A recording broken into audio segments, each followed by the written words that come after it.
Bien, ahora vamos a ver los dispositivos de entrada y salida que son imprescindibles para cualquier computadora. Estos dispositivos nos permiten ingresar información a la máquina o mostrar información de la máquina. Por eso se llaman de entrada y salida, ¿no? Vamos a comenzar por el monitor, que sería un elemento básicamente imprescindible para nosotros, porque el monitor nos permite ver lo que está sucediendo, lo que estamos haciendo con la computadora. Este monitor es el monitor de tubo de rayos catódicos, CRT, ¿sí? Del inglés Cathode Ray Tube, que es un monitor de tecnología más antigua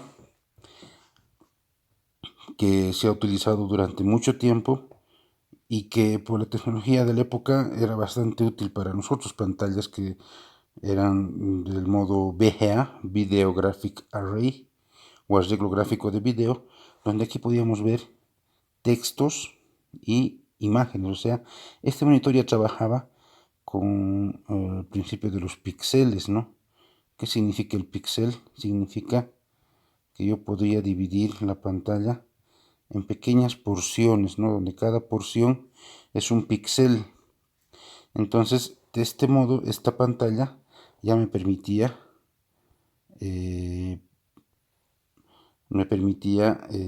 mostrar ya imágenes gráficas con una buena resolución.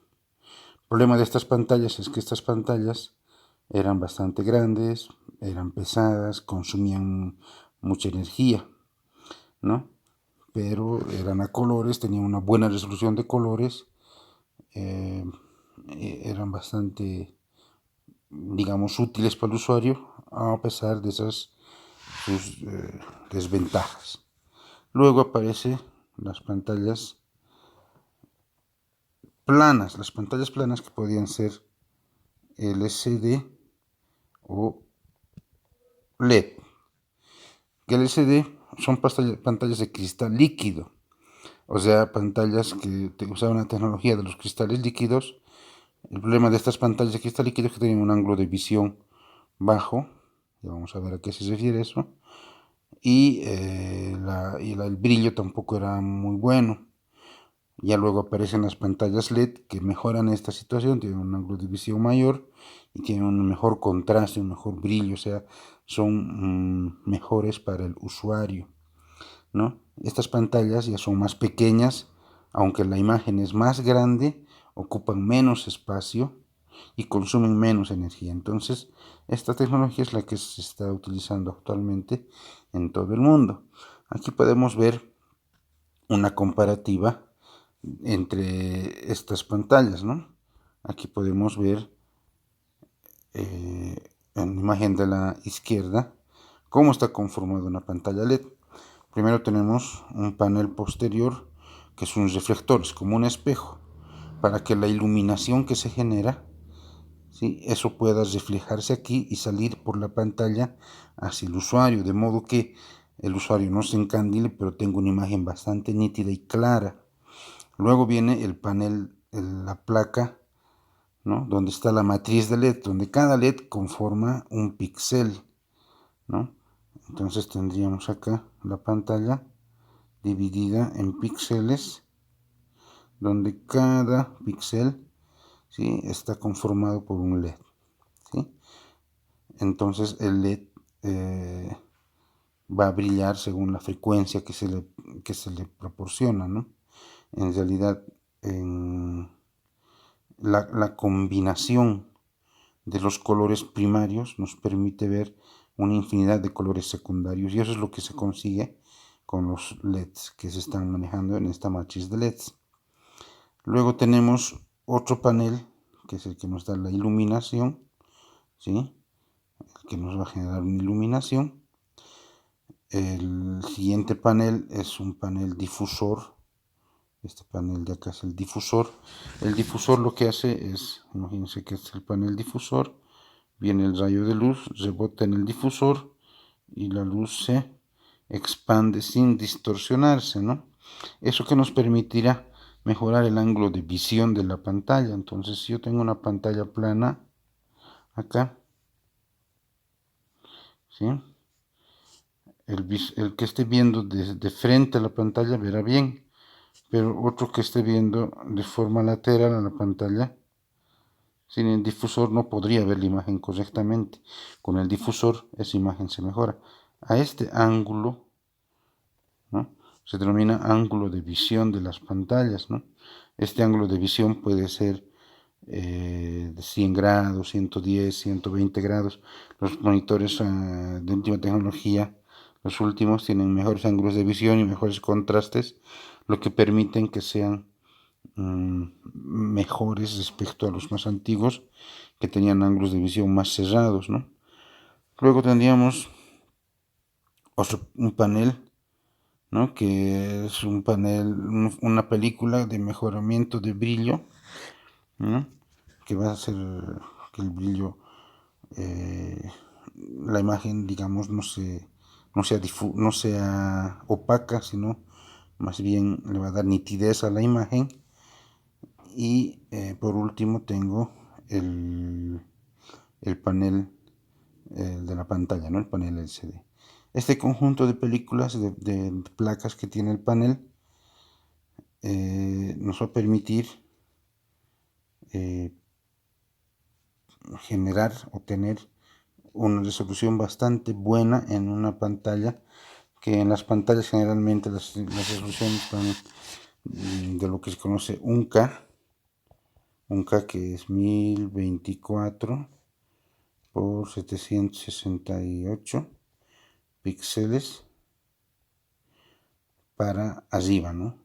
Los monitores últimos de las máquinas están llegando con resoluciones de 1900 por 1300 aproximadamente, y hay otros monitores que son de mayor resolución. Eso les da una buena, muy buena calidad a la imagen que nosotros podemos ver, y la cantidad de colores ya está arriba de los 16 millones de colores, ¿no? Más que todo, esta cantidad de colores depende más que del monitor, de las tarjetas de video que se están utilizando.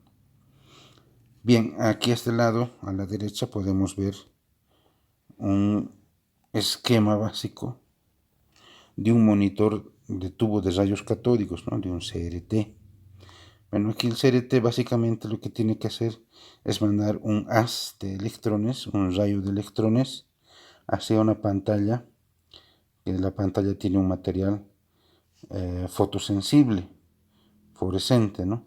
Cuando el haz de electrones impacta en la pantalla, ese punto donde ha impactado, ese punto específicamente brilla, y ese brillo es el que nosotros vemos.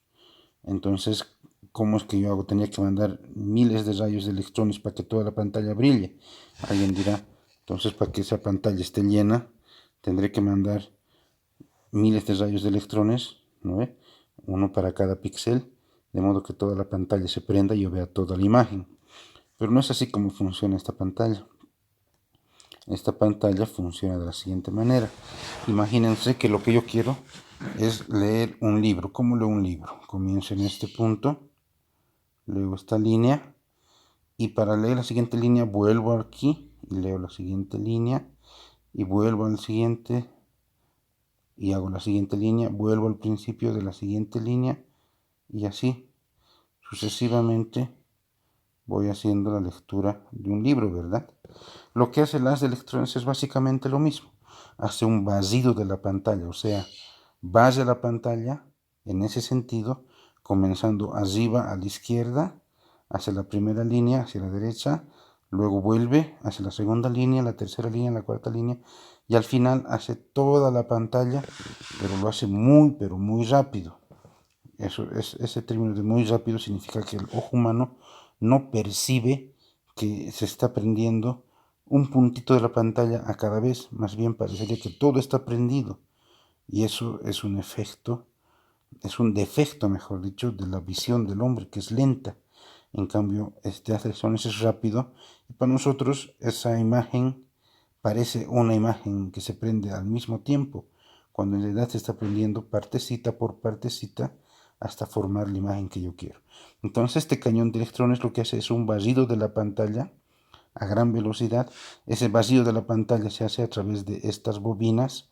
Hay dos bobinas deflectoras horizontales y otras 2 bobinas deflectoras verticales. Las horizontales van a hacer que el movimiento sea en este sentido y las verticales van a hacer que el movimiento sea en ese sentido, ¿no? Entonces tengo 2 tipos de bobinas, las que generan un movimiento horizontal y las que generan un movimiento vertical. Entonces, eso es lo que hace una pantalla de rayos catódicos, ¿no? Al final, esta tecnología se ha usado durante muchos años en las televisiones y en las computadoras, pero actualmente esta tecnología ya está saliendo del mercado y la que está dominando el mercado actualmente es la tecnología de los monitores LED. Bien, otro dispositivo de entrada y salida es la impresora. La impresora ya es un dispositivo también de salida. Este también es de salida. Y básicamente lo que nosotros tenemos en el mercado son 3 tipos de impresoras. Tenemos las impresoras láser, las impresoras de chorros de tinta y las impresoras matriciales o de caso. Hablemos rápidamente sobre las impresoras láser. Una impresora láser básicamente lo que hace es imprimir una hoja de papel a partir de un polvillo que está en un rodillo magnético llamado tóner. Este sería el tóner, ¿sí? Que tiene un polvillo. Ese polvillo se va a calentar a través del láser. La unidad de láser lo que hace es mandar un rayo láser que rebota en un espejo. El espejo lo que hace es marcar los lugares donde quiero que el láser esté caliente. Entonces ese calor se transfiere al polvillo que está en el tóner, que es un polvillo muy finito. Entonces ese polvillo se calienta a gran temperatura, pero solo en los lugares donde yo quiero que se caliente. No es que se calienta todo el polvillo, sino lugares específicos. Luego la hoja, que es esta, pasa y es presionada contra el tóner, o sea, entre la hoja y el tóner en esta región, exactamente en esta parte de aquí, ¿no? Hay una presión entre la hoja y el tóner. Al ejercerse esa presión, el polvillo que estaba caliente, que había sido calentado con el láser, se transfiere a la hoja. Exactamente en los puntos donde se había calentado. Los puntos que no se calentaron no se transfieren a la hoja. Entonces, al pasar la hoja por el tóner, el polvillo queda en la hoja. Luego, bueno, tengo un cilindro aquí, lo pesé, que va a hacer que la hoja sea expulsada. Y fíjense que al salir la hoja, ¿no?, el tóner ya está en la hoja. Entonces, la transferencia aquí de imagen se da básicamente gracias al efecto del calor. Lo que hace el láser es calentar el tóner, calentar el polvillo del tóner, que luego se transfiere a la hoja, ¿no? Por eso es que cuando hacemos, por ejemplo, placas impresas, hacemos la impresión de nuestro circuito en una hoja especial, un papel fotográfico, ¿sí?, a través de una impresora láser. ¿Por qué? Porque el tóner de la impresora se transfiere al papel fotográfico, ¿no?, por calor. Y luego nosotros transferimos ese tóner a la placa de circuito impreso, también usando el calor como elemento. Entonces, esa es la característica principal de la impresión láser, ¿no?, utilizar el calor como elemento de transferencia para que se haga la impresión de manera adecuada. Estas impresoras son un poco más caras, la calidad de impresión es muy buena, o sea, en impresoras la resolución o la calidad de impresión se marcan por un parámetro llamado DPI. ¿Qué significa DPI? Dodge.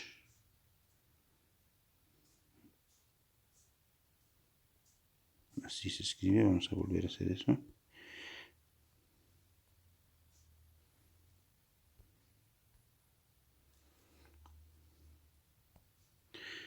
Dodge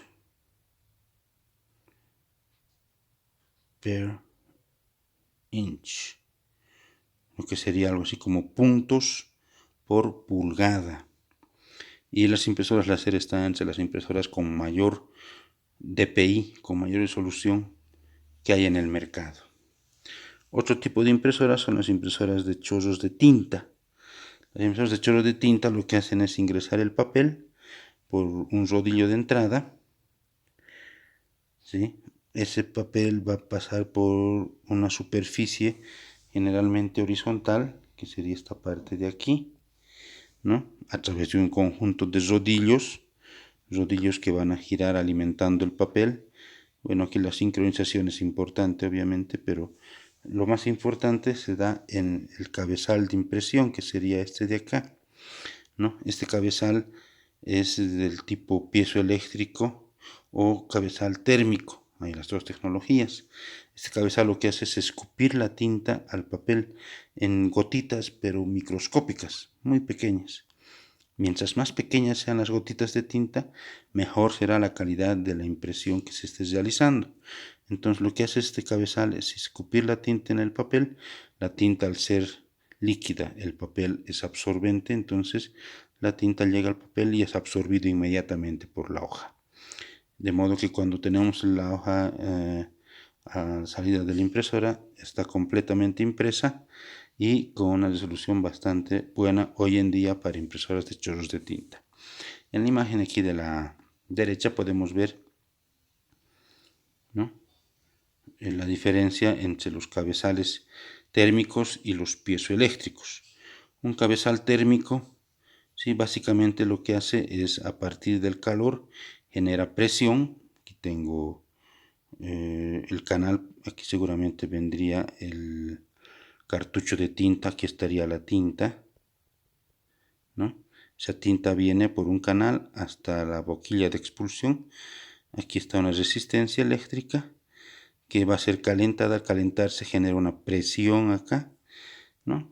Y además el calor hace que haya una dilatación en la boquilla, de modo que la tinta es escupida hacia el papel. En el piezoeléctrico tenemos algo parecido, ¿sí? La tinta va a estar aquí, ¿ok? Viene por el canal, llega a la boquilla de expulsión. El piezoeléctrico es un material que se deforma bajo impulsos eléctricos.